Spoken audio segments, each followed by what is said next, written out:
Professor JX went on to state in 2024, he had 3 startling predictions. Number one, by the way, before I go there, I am not, for the record, I am not exalting him as some prophet. Beloved, people can watch history and look at events today and make predictions. Nothing is wrong with that. But when a man claims to be inspired and the fruit shows he's a false prophet, that's something else. Come back here. 3 predictions. Number 1, he predicted Trump would win in 2024 November. Number 2, that afterward Trump will go to war with Iran. And the third one was America, Trump would lose the war with Iran. Listen. Back in 2024, you made 3 big predictions. 1, that Trump would win. 2, that he would start a war with Iran. And 3, that the U.S. would lose that war. Let's take a listen to that. In this class this semester, I'm making 3 big predictions, right? First is that Trump will win in November.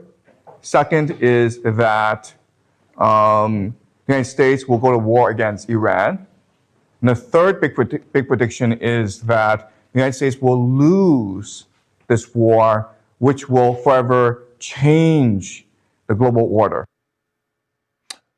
Beloved, those of you alive with me right now, how is Iran responding and reacting in this war? Come on, talk to me. I know you all are plugged in to current events as they fulfill end-time prophecy. I covered the answer a few days ago. What has Iran do that has negatively impacted ships carrying resources, carrying merchandise? What has Iran done? Come on, talk to me. What has Iran done? I'm going to wait because I want to make sure we are seeing how the dots connect. Come on. All right, Jose. Shut down the Strait of Hormuz, that area in the Gulf of Persia. All right? Do you realize Professor JX would tell us that 90% of the food travels through that Strait of Hormuz. 90% of food, watch carefully here. So what the Iranians are doing is they're waging war against the entire global economy. So Iran is responding by negatively impacting the global economy and food. I'm going to come back to food and preparation. Watch carefully again. So what the Iranians are doing is they're waging war against the entire global economy. And right now, the Iranians have de facto closed off the Strait of Hormuz, and the GCC gets 90% of its food from the Strait of Hormuz. So those are the nations, the other Gulf states, all right? I want you all to realize, when I hear statements being made on the media, MSM, mainstream media, or even alternative media, even on X, many times when these interviewers and interviewees speak, they don't provide proof for what they're saying. They make statements and move on. And many times what they're saying is false. And folks accept the heresy. And by the time you fact check, it's too late. The majority, thousands, yeah, millions have accepted the false narrative and began to act accordingly. But what I do by God's grace, I double check everything. I fact check everything. Watch carefully. Listen what he just said on the screen right now. Several Gulf nations, of course, several Gulf nations import almost 90% of their total food supply, much through the transit of the Strait of Hormuz. That's it. Qatar, Kuwait, and the UAE. Of course. That's it now. So whatever he said is confirmed. 90% of their food supply come through that region. Stop right here now. Let's make sense of this. Those who are live with me, what is the largest, most popular religion in the countries of Iran, Qatar, Kuwait, and the UAE, Saudi Arabia? What is the largest religion in those countries? What are they? Of course, Dynamite, Akira, Selma. It's Islam. So why would Iran cut off or attempt to cut off 90% of the food chain supply to other Muslim nations? Why? All right. You see, my friends, there are two groups in Islam. You have Shia Islam and you have Sunni Islam, two separate groups. Just as in so-called Christianity, you have, watch carefully, you have so-called Catholics, who I believe are not Christians, and you have Protestants. And under the umbrella of Protestants, you have Babylon, the apostates, and the true, or together now, two groups.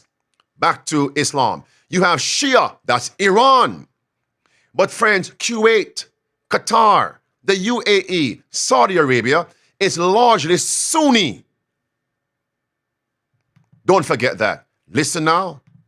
So I know a lot of people are talking about the disruptions to the global economy, but right now the Iranians are actually threatening the very existence of Saudi Arabia, UAE, Bahrain, Qatar. And why this is important is that the Gulf states are really the linchpin of the American economy. So, what now? The Gulf states are the linchpin for the U.S. economy. STS Live.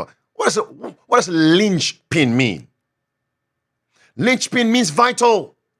In other words, if those countries, the UAE, United Arab Emirates, Saudi Arabia, Kuwait, Qatar, were to fail, it would shut down the U.S. economy.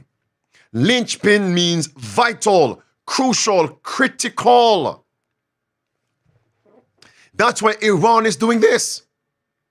Because Iran knows how important those Gulf states are to the U.S. economy. Now, did Professor JX prove what he just said? No. I went and did my research. It's on the screen right now. Big and bold, preacher. The Gulf states, which are primarily Saudi Arabia, the UAE, Qatar, are critical pillars of the U.S. economy due to their massive sovereign wealth fund investments, significant holdings of U.S. Treasury securities, and multi-trillion-dollar commitments to emerging technologies like AI, artificial intelligence. My friends, billions, almost $500 billion. That's the connection between the Gulf states and the U.S. economy. A significant pillar. What happens if you break a pillar in a house? The house weakens and the house may fall. Watch carefully here on the screen. It's right there, friends. Gulf states. It says failure of the Gulf states would severely impact the U.S. economy through three primary channels, and they list those three primary channels. That's what Iran is doing. Beloved, that means America has to respond, because America must remain the world's sole superpower, financially and militarily. But my friends, Iran is hitting America where it hurts. Iran is hitting America's nerve, proverbially. It's happening, friends. It's happening.